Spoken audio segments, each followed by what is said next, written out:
The Return of the King concludes J.R.R. Tolkien's epic saga, following the final stages of the War of the Ring and the ultimate fate of Middle-earth. The book is divided into two main narrative arcs that eventually converge. The war in the West. Aragorn, Gandalf, and their allies confront Sauron's armies to distract him from the true danger, the Ring. The quest of Mount Doom. Frodo and Sam struggle through Mordor to destroy the One Ring, facing exhaustion, despair, and betrayal. The novel balances sweeping battles and political restoration with deeply personal moments of sacrifice, friendship, and moral struggle. Gondor Under Siege. The story opens in Minas Tirith, the capital of Gondor, as the shadow of war looms. Gandalf and Pippin arrive to find the city preparing for an inevitable assault by Sauron's forces. The steward of Gondor, Denethor, is consumed by despair and mistrust. As Sauron's vast armies march forward, Gondor stands nearly alone. Beacons are lit across the mountains, calling for aid from Rohan.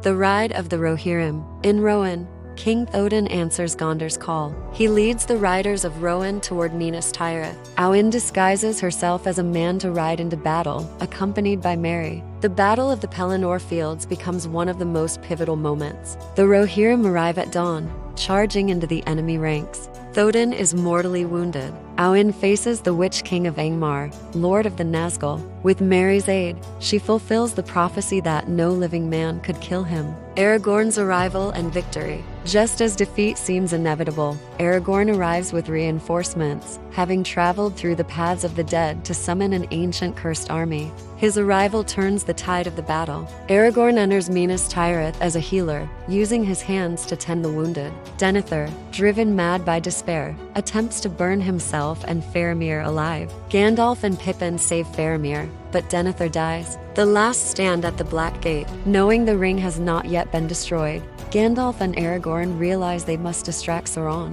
Aragorn marches on the Black Gate of Mordor with a vastly outnumbered army. This act is one of calculated sacrifice. Frodo and Sam in Mordor. Meanwhile, Frodo and Sam crawl across the desolate wasteland of Mordor. Frodo is nearly broken by the ring's influence. Sam becomes the true driving force of the quest. Gollum's internal struggle reaches its climax. He ultimately betrays Frodo. Mount Doom and the ring's destruction. At the crack of doom, Frodo reaches the place where the ring must be destroyed, but at the last moment, he claims the ring for himself. In a final, tragic twist, Gollum attacks Frodo, bites off his finger, and takes the ring. In his joy, he slips and falls into the fire, destroying both himself and the ring. The ring's destruction brings about Sauron's total downfall. Rescue and reunion. Frodo and Sam are rescued by Gandalf and the Great Eagles as Mount Doom erupts. They awaken in Minas Tirith, reunited with their friends. Aragorn is crowned King of Gondor and Arnor, ushering in an age of peace. He weds Arwen. The Scouring of the Shire. Returning home, the hobbits discover the Shire has been corrupted by Saruman. The hobbits lead their people to reclaim the Shire. Saruman is ultimately killed by his servant Wormtongue. Frodo's departure and the end of the age. Though victorious, Frodo is permanently wounded. He departs across the sea with Gandalf, Bilbo, and the elves. Sam, Merry, and Pippin remain behind. Sam returns home and begins a full, rich life. The story closes not with triumph, but with quiet acceptance. The world has been saved, but it is changed forever.